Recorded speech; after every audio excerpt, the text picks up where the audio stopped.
Yesus mengajar dan menyembuhkan banyak orang. Lalu ia turun dengan mereka dan berhenti pada suatu tempat yang datar. Di situ berkumpul sejumlah besar dari murid-muridnya dan banyak orang lain yang datang dari seluruh Yudea dan dari Yerusalem dan dari daerah pantai Tirus dan Sidon. Mereka datang untuk mendengarkan dia dan untuk disembuhkan dari penyakit mereka. Juga mereka yang dirasuk oleh roh-roh jahat beroleh kesembuhan. Dan semua orang banyak itu berusaha menjamah dia, karena ada kuasa yang keluar daripadanya, dan semua orang itu disembuhkannya. Ucapan bahagia dan peringatan. Lalu Yesus memandang murid-muridnya dan berkata, "Berbahagialah hai kamu yang miskin, karena kamulah yang mempunyai kerajaan Allah. Berbahagialah hai kamu yang sekarang ini lapar, karena kamu akan dipuaskan. Berbahagialah hai kamu yang sekarang ini menangis, karena kamu akan tertawa. Berbahagialah kamu jika karena Anak Manusia orang membenci kamu, dan jika mereka mengucilkan kamu dan mencela kamu serta menolak namamu sebagai sesuatu yang jahat. Bersukacitalah pada waktu itu dan bergembiralah, sebab sesungguhnya upahmu besar di sorga. Karena secara demikian juga nenek moyang mereka telah memperlakukan para nabi. Tetapi celakalah kamu hai kamu yang kaya, karena dalam kekayaanmu kamu telah memperoleh penghiburanmu. Celakalah kamu yang sekarang ini kenyang, karena kamu akan lapar. Celakalah kamu yang sekarang ini tertawa, karena kamu akan berduka cita dan menangis. Celakalah kamu jika semua orang memuji kamu, karena secara demikian juga nenek moyang mereka telah memperlakukan nabi-nabi palsu." Demikian pembacaan Injil Yesus Kristus. Berbahagia kita yang memelihara firman Allah di dalam hidup kita. Haleluya.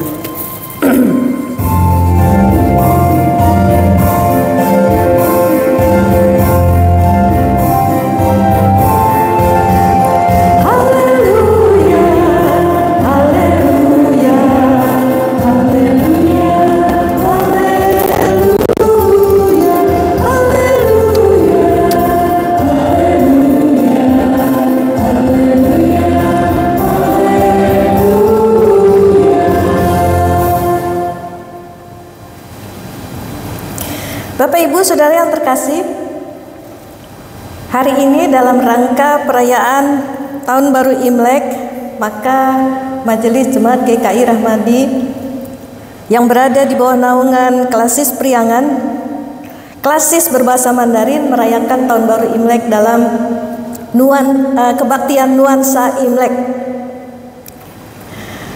Dan kita bersama-sama akan merenungkan satu tema, berbahagia sekarang dan nanti. Bapak Ibu Saudara-saudara, menyambut Tahun Baru Imlek biasanya banyak sekali ucapan bahagia atau doa-doa yang diberikan oleh sanak saudara atau para sahabat kita. Contoh ya, semoga tahun ini membawa karirmu semakin sukses dan diberikan rezeki yang berlimpah. Bagus ya ucapannya. Lalu ada lagi, semoga setiap langkah kita di tahun 2025 ini dipenuhi dengan keberuntungan, kebahagiaan, dan keberhasilan yang melimpah. Wah, doa ini langsung kita aminkan ya. Lalu ada lagi, semoga tahun ini penuh keberanian, kebahagiaan, dan kesuksesan. Ya. Doa yang mengandung kebahagiaan ini maksudnya adalah kebahagiaan nanti setelah kita melewati atau dalam melewati tahun 2025. Bapak Ibu Saudara-saudara, ucapan atau doa kebahagiaan ini diartikan atau dimaksudkan sebagai kebahagiaan yang nanti bakal kita raih setelah kita melewati tahun baru Imlek ini. Tuhan Yesus tidak hanya menjanjikan kebahagiaan nanti setelah kita melewati tahun demi tahun, atau setelah kita lansia, atau setelah kita meninggalkan dunia ini. Orang yang percaya pada Tuhan Yesus bisa mengalami kebahagiaan sekarang ini dan di sini saat ini. Bagaimana caranya? Bisa kita bahagia setiap hari dalam hidup kita sehari-hari? Tahun ini semua kebutuhan pokok naik. Betul nggak ibu-ibu? Nanyanya sama ibu-ibu yang suka ke pasar, ke warung ya. Betul? Ibu-ibu habis ke pasar, mukanya nggak bahagia. Telur naik, sayur naik, naiknya banyak lagi ya. Saya ke pasar biasanya beli bawang bombay 2.000, 3.000, sekarang udah jadi 4.000 satu ya. Itu baru satu saja bawang. Tahun ini TikTok dan penjualan online masih merajai bisnis penjualan dan makin jadi beban untuk pelaku UMKM. Bapak-bapak habis jualan bukannya bahagia, malah puyeng dase ya, pusing. Tahun ini kejahatan digital makin marak. Memasuki tahun baru bukannya bahagia, tapi sedih. Ya, hatinya kesel, uangnya habis dirampok oleh para pelaku kejahatan digital. Tuhan Yesus menjanjikan kebahagiaan di sini saat ini. Kebahagiaan yang bagaimana? Kita mungkin pengen protes sama Tuhan ya. Halo Tuhan, jangan ngehalu dong. Kami mau Tuhan ngebumi, yang ngerti fakta hidup kami sekarang ini. Bagaimana kami bisa bahagia di tengah kehidupan yang semakin banyak dengan kejahatan dan berbagai pergumulan yang berat. Bapak Ibu saudara-saudara, Tuhan Yesus tidak sedang ngehalu ketika Tuhan menjanjikan kebahagiaan sekarang dan nanti. Bahkan saat kita sedang dalam pergumulan yang berat sekalipun, kita juga bisa bahagia. Lalu bagaimana kita bisa mengalami kebahagiaan sekarang dan nanti? Yang pertama, kita bahagia jika mencari Yesus dan bersekutu dengan Yesus. Bapak Ibu saudara-saudara yang terkasih, Injil Lukas menceritakan tentang orang banyak yang mencari Yesus. Mereka berkumpul di satu tempat. Lalu ketika Yesus melihat mereka, Yesus mendatangi kumpulan orang banyak itu. Lukas 6 ayat 17. Lalu ia turun dengan mereka dan berhenti pada suatu tempat yang datar.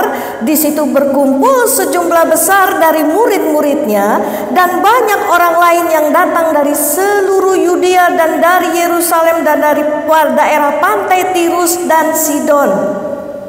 Banyak sekali orang yang datang menemui Yesus, ribuan. Siapa orang-orang ini Bapak Ibu Saudara? Lukas 16, 18, 19 menyebutkan situasi orang-orang ini. Mereka datang untuk mendengarkan dia dan untuk disembuhkan dari penyakit mereka. Juga mereka yang dirasuk oleh roh-roh jahat beroleh kesembuhan. Dan semua orang banyak itu berusaha menjamah dia, karena ada kuasa yang keluar daripadanya dan semua orang itu disembuhkannya. Ribuan orang banyak yang datang ini, mereka semuanya orang-orang yang menderita. Ada yang sakit fisik, ya, cacat tubuh, sakit batinnya, dan ada yang diganggu roh jahat, bahkan sampai dirasuk.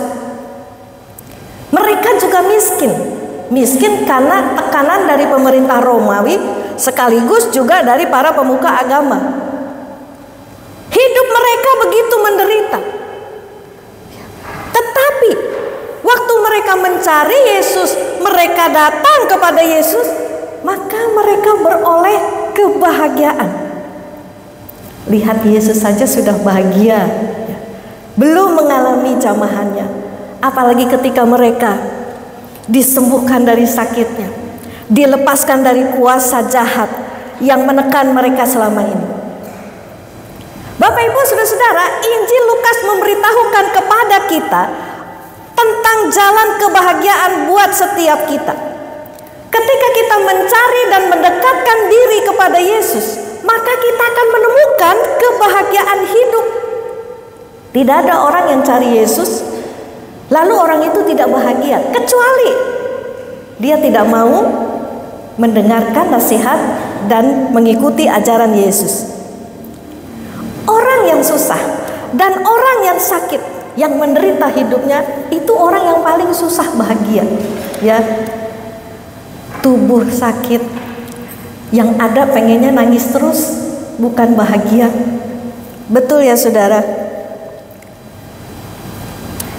Orang yang sakit sulit bahagia, tapi mereka bisa tetap bahagia dalam segala sakit dan penderitaannya kalau mencari Yesus dan bersekutu dengan Kristus setiap hari.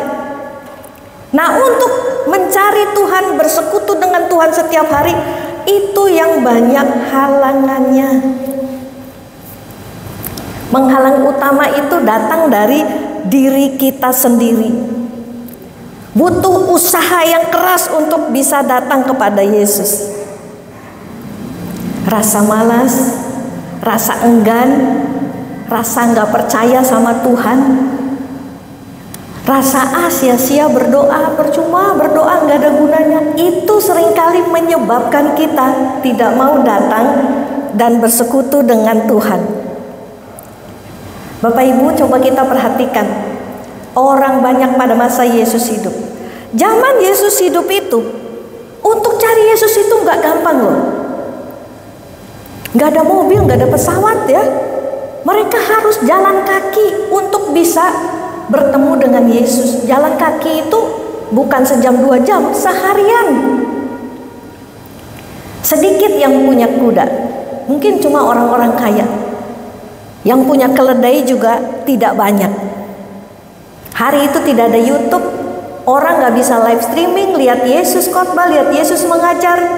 Ya, zaman sekarang pendeta khotbah di YouTube aja, dia bisa nyembuhkan orang lewat live streaming. Zaman dulu harus berjerih lelah, berusaha keras untuk bisa bertemu Yesus. Tapi tidak ada apapun yang menghalangi orang banyak untuk mencari Yesus. Jadi semangat orang banyak untuk dengar ajaran Yesus, untuk bisa bertemu dengan Yesus itu sangat tinggi sekali. Nah, kita juga harus punya semangat seperti orang banyak ini. Cari Yesus sampai kita lihat dia. Cari Yesus sampai Yesus itu menjamah kita. Cari Yesus sampai Yesus itu mengajar kita dengan firman-Nya. Baca firman Tuhan itu sampai kita paham dan mengerti. Kalau Yesus belum menjamah kita, kalau Yesus belum mengajar kita, membuat kita paham tentang firman-Nya, jangan berhenti cari Yesus.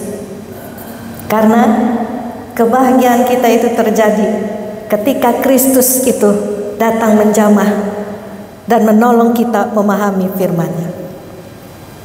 Bagaimana kita bisa mengalami kebahagiaan setiap hari? Yang kedua, kita bisa bahagia sekarang dan nanti kalau kita mengalami ketenangan batin dan pikiran.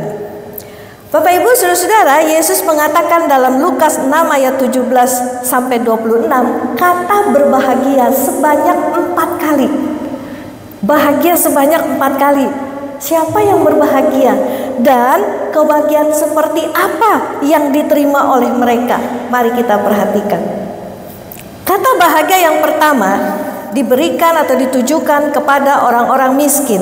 Lukas 6 ayat 20. Lalu Yesus memandang murid-muridnya dan berkata, berbahagialah hai kamu yang miskin, karena kamulah yang mempunyai kerajaan Allah.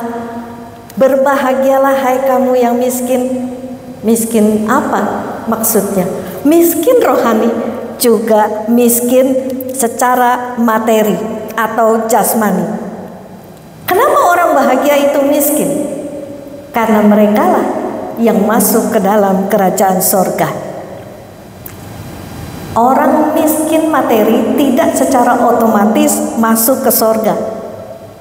Miskin tapi ngerampok, membunuh, ya, mereka tidak akan mendapat tempat di sorga. Orang yang miskin rohani dan hartanya akan bahagia ketika mengalami sorga. Dan sorga itu bukan cuma dialami ketika nanti di sana, tapi di sini pun orang-orang miskin ini akan mengalami sorga. Sorga kan penuh damai. Sorga itu bicara ketenangan. Sorga itu bicara sukacita. Jadi ketenangan di dalam batin dan pikiran, sukacita itulah yang akan dialami oleh orang-orang yang miskin. Ucapan bahagia kedua ditujukan pada mereka yang lapar. Lukas 6 ayat 21. Berbahagialah hai kamu yang sekarang ini lapar, karena kamu akan dipuaskan. Kapan orang yang lapar itu bahagia? Ketika ketemu makanan. Betul ya?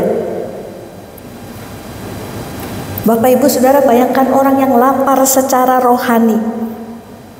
Tuhan berjanji akan memuaskannya. Orang yang mengalami kelaparan secara rohani akan dipuaskan dengan firman Tuhan. Jadi ada kepuasan batin ketika orang yang lapar rohaninya itu dipenuhi dengan kepuasan akan firman Tuhan oleh Tuhan sendiri. Ucapan bahagia ketiga ditujukan pada mereka yang berduka. Lukas 6 ayat 21. Berbahagialah hai kamu yang sekarang ini menangis, karena kamu akan tertawa. Orang yang menangis itu hatinya sedih, tapi orang yang tertawa hatinya bersukacita. Dan Tuhan menjanjikan kebahagiaan dalam bentuk sukacita di dalam batin, di dalam hati buat mereka yang sedih dan galau. Ucapan bahagia keempat ditujukan pada mereka yang dianiaya karena nama Yesus dan karena kebenaran. Apa janji kebahagiaan yang Tuhan berikan? Lukas 6 ayat 23. Bersukacitalah pada waktu itu dan bergembiralah, sebab sesungguhnya upahmu besar di sorga. Tuhan menjanjikan kebahagiaan, upah yang besar di sorga bagi mereka yang menderita. Jadi kita perhatikan Bapak Ibu Saudara, kebahagiaan yang Tuhan berikan di sini, sekarang dan nanti itu semua dijanjikan oleh Tuhan Yesus kepada kita dan akan diberikan kepada kita. Dan kebahagiaan itu adalah kebahagiaan di dalam hati dan pikiran kita. Semua orang bisa mengalami kebahagiaan ini.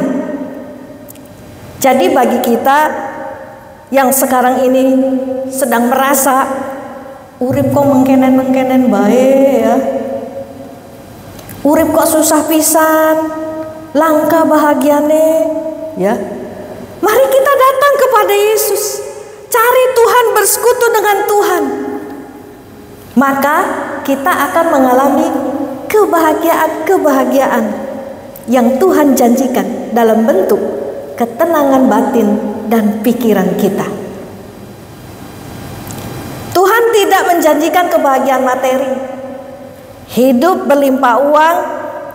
Bahkan Tuhan juga tidak menjanjikan kebahagiaan dalam bentuk kesehatan, sembuh dari sakit penyakit.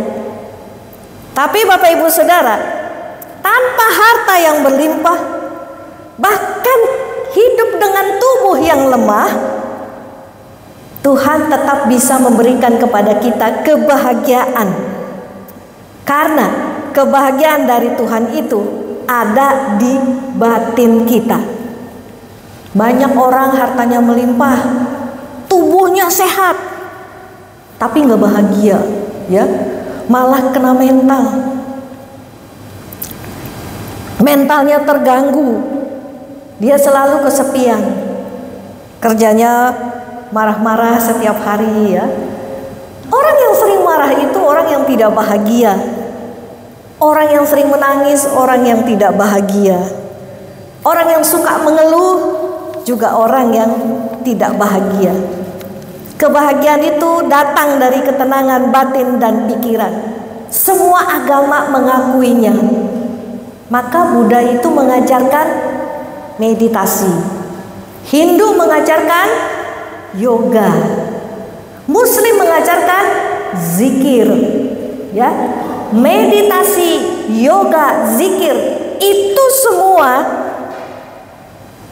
harus dilakukan untuk menenangkan hati dan pikiran sehingga manusia itu bisa hidup bahagia setiap hari.